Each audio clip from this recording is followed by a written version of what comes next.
அனைவருக்கும் வணக்கம். தெய்வீக பலன்கள் சேனல் சார்பாக தங்களை அன்புடன் வரவேற்கிறோம். இன்று நம் காணொளியில் காண விரும்புவது விவாகரத்து 100% ஆகக்கூடிய வாய்ப்புள்ள ஆண் பெண் ஜோடி ராசிக்காரர்கள் யார் என்பதை பற்றி இந்த காணொளியில் பார்க்கலாம். வாருங்கள் காணொளிக்கு செல்லலாம். மறக்காமல் ஒரு சப்ஸ்கிரைப் செய்யவும். ஜோதிட சாஸ்திரத்தில் கிரக நிலைகள், ராசிகளின் சுபாவங்கள் மற்றும் களத்திர ஸ்தான அமைப்பு ஆகியவற்றிடையே தம்பதிகளிடையே உள்ள இணக்கத்தையும் பிரிவையும் தீர்மானிக்கின்றன. அது எந்தெந்த ராசிகள் என தெரிந்து கொள்ள வேண்டும்.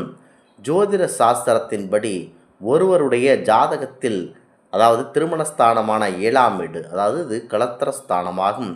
வாழ்க்கை துணை மற்றும் திருமண வாழ்க்கை மற்றும் சுக்கிரன், செவ்வாய், சனி, ராகு, கேது ஆகிய கிரகங்களின் தாக்கம் மிக மிக முக்கியமானதாக எடுத்துக்கொள்ள வேண்டும்.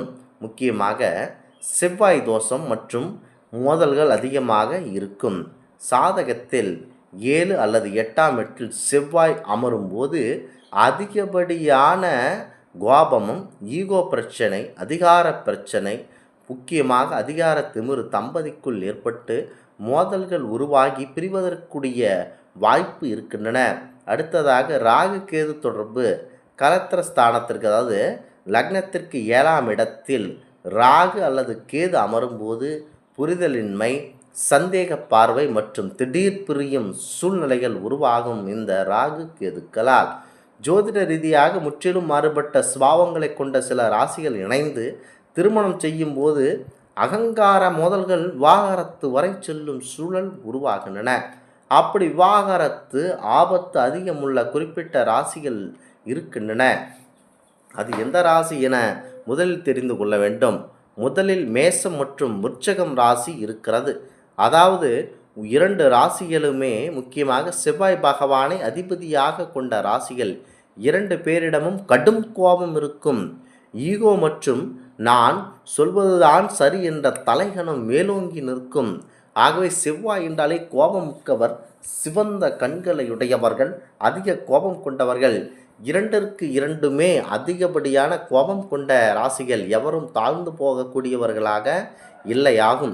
மேஷம் மற்றும் விருச்சகத்தை சேர்த்து வைத்தால் உறுதியாக விவாகரத்தாகி அந்த தம்பதிகள் பிரிந்து விடுவார்கள். சிறிய கருத்து வேறுபாடு கூட பெரிய சண்டை சச்சரவாக முடிவெடுத்து வெடித்து விட்டு கொடுக்கும் மனப்பான்மை இல்லாதால் பிரிய வாய்ப்பு அதிகமாக இருக்கின்றன. ஏனென்றால் ஒருவருக்கு கோபம், அதாவது கோபம் அடுத்ததாக தனிந்த குணம் இருக்க வேண்டும். அதாவது ப்ளஸ் மைனஸ், அதாவது 2ம் சரிக்கு சமமாக இல்லாமல் ஒன்று அதிகமாகவும் ஒன்று குறைவாகவும் இருக்க வேண்டும். ஏனென்றால் அது முக்கியத்துவம் வாய்ந்ததாக இருக்கும். ஒரு இடத்தில் ஒரு சண்டை வருகின்றால் சரிசமமாக என்றால் அந்த சண்டையானது அதிகப்படியான இழப்புக்கு வழிவகுத்து விடும். ஆகவே ஒருவர் அதிக கோபம் கொண்டவர்களாக இருந்தாலும் ஒருவர் தன்மை குணம் கொண்டவர்களாகத்தான் ஜோதிடத்தில் திருமணத்தில் இணைத்து வைக்க வேண்டும். ஆகவே இந்த அம்சம் கொண்ட இருவர்களால் அதிக நாள் திருமணத்தில் சுகமாக வாழ முடியாது. அடுத்ததாக சிம்மம் மற்றும் கும்பம். நேருக்கு நேர் எதிர் ராசிகள். சிம்மம் அனைவரையும் தன் கட்டுப்பாட்டில் வைத்திருக்க நினைக்கும். கும்பம் சுதந்திர விரும்பியாகவும் எதற்கும் கட்டுப்படாமல் தனித்து இயங்க விருப்பமாக இருப்பவர்களாக இருப்பார்கள். ஆகவே இவர்கள் ஒருவருக்கு அடங்கி போக மாட்டார்கள். கும்பம் ராசி நண்பர்கள். சிம்மராசிக்காரர்களோ தங்கள் கட்டுப்பாட்டில் இருக்க வேண்டும் என்ற எண்ணம் இவர்களுக்கு மேலோங்கி நிற்கும். இவர்கள் ஒன்று சேர்ந்து விட்டால் அவ்வளவுதான், சில மாதங்களிலேயே விவாகரத்துக்கு வழிவகுத்து விடுவார்கள்.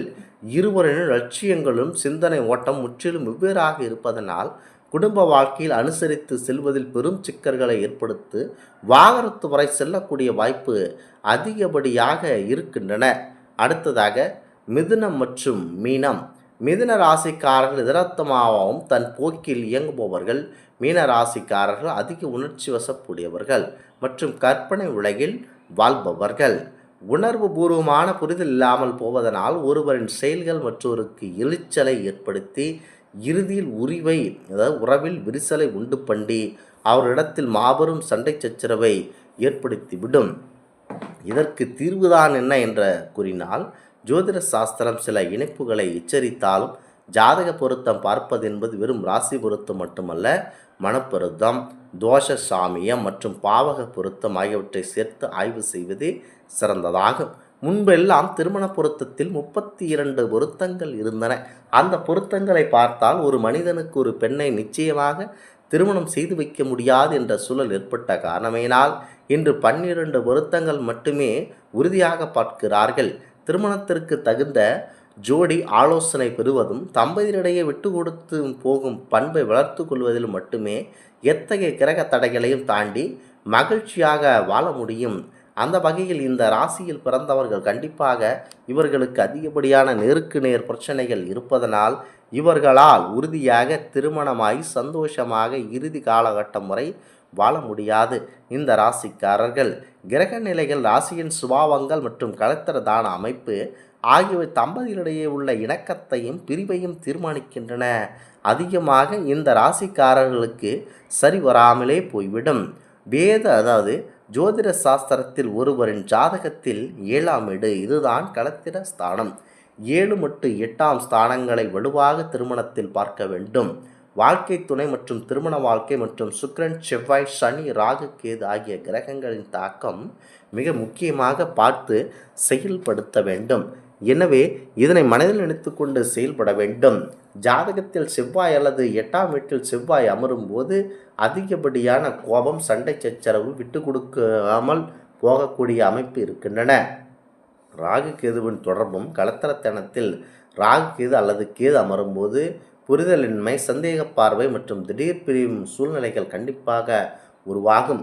ஜோதிட ரீதியாக முற்றிலும் மாறுபட்ட சுவாங்களை கொண்ட சிறு ராசிகளை இணைத்து வைத்தீர்கள் என்றால் நீங்கள் செய்யும் அந்த திருமணமானது அகங்கார முதல்களால் வாகரத்து வரை செல்லும் சூழல் உருவாகி வாகரத்து ஆய்விடும் உறுதியாக. அது முக்கியமாக இந்த ராசிகளுக்கு அதிகப்படியான தாக்கம் இருக்கும். மேசராசிக்கு செவ்வாயுடைய தாக்கம் இருப்பதனால் அவர்களை, அதாவது மேசராசியின் சொந்த ராசிகள் மேஷம் மற்றும் விருச்சிகத்தை இணைத்து வைத்தீர்கள் என்று சொன்னால் அது உடனடியாக வாகரத்தாய்விடும். அடுத்ததாக சிம்மம் மற்றும் கும்பத்தை சேர்த்து வைத்தாலும் அதிகப்படியான கருத்து மோதல் ஏற்பட்டு கட்டுப்பாட்டில் வைக்க நினைத்து அதுவும் வாகரத்தாய்விடும். மிதுனம் மற்றும் மீனம் இருவருடைய கருத்து மோதல்களால் இவர்கள் பிரியக்கூடிய வாய்ப்பு இருக்கின்றன. இந்த ஆன்மீக தகவல் உங்களுக்கு பிடித்து இருந்தால் தெய்வீக பலன்கள் சேனலை கண்டிப்பாக சப்ஸ்கிரைப் செய்து கொள்ளவும். மீண்டும் ஒரு நல்லதொரு காணொளியை உங்களை சந்திக்கிறோம். நன்றி, வணக்கம்.